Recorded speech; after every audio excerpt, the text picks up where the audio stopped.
Mirik surprised me when he woke up. I think, I'm no expert on other species, has said a dozen unnecessary words in the 4 months we had shared a shift.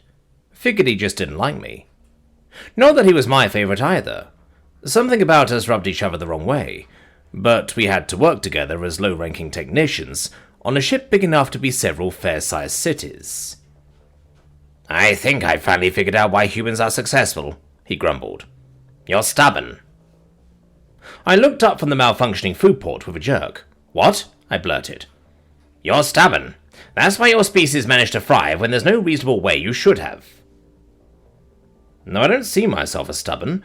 No more than most anyway, and I don't think most people are. "You're going to need to explain that one," I said, turning back to the repairs. "Think about it," he said. "You don't have a tough hide. The Arax have chitin strong enough to break your hand if you're dumb enough to take a swing at one. You don't have claws or pronounced teeth like most predators." He was getting my attention. "You lack the physical bulk many prey species have. Half the animals you call domesticated can kill you, and do, but you still keep them around." "That's called liking to eat," I said.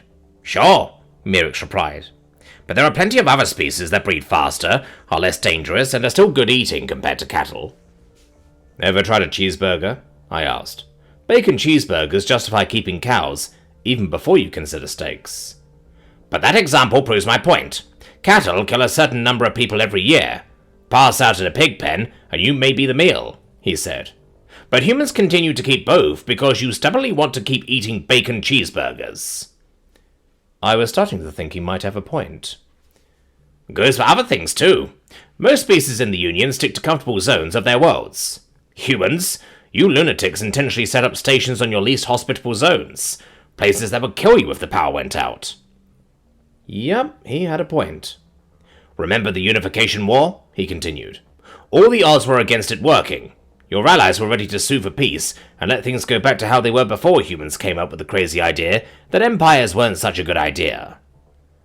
They couldn't quit because humans wouldn't listen or pause long enough to let the fighting settle down. You were a moderate power, not up to fighting alone, but you were willing to do so. And your allies couldn't stand to see you get stomped." He looked right at me with an intensity I hadn't seen before. "The only reason the Union exists, why all of us have had peace for the past few centuries, is because humans were too stubborn to do the smart thing and give in." He finally stopped. I thought for a moment. "You may be right," I said. For the record, I don't think I have ever been forced into an admission that hurt like this one. I still didn't particularly like Mirik's, but he wasn't wrong. "Besides," he said, "you prove my point." My head whipped around to see what I later learned was his species' version of a smile. "You were too stubborn to accept my statement without explanation." "I think we're friends now,"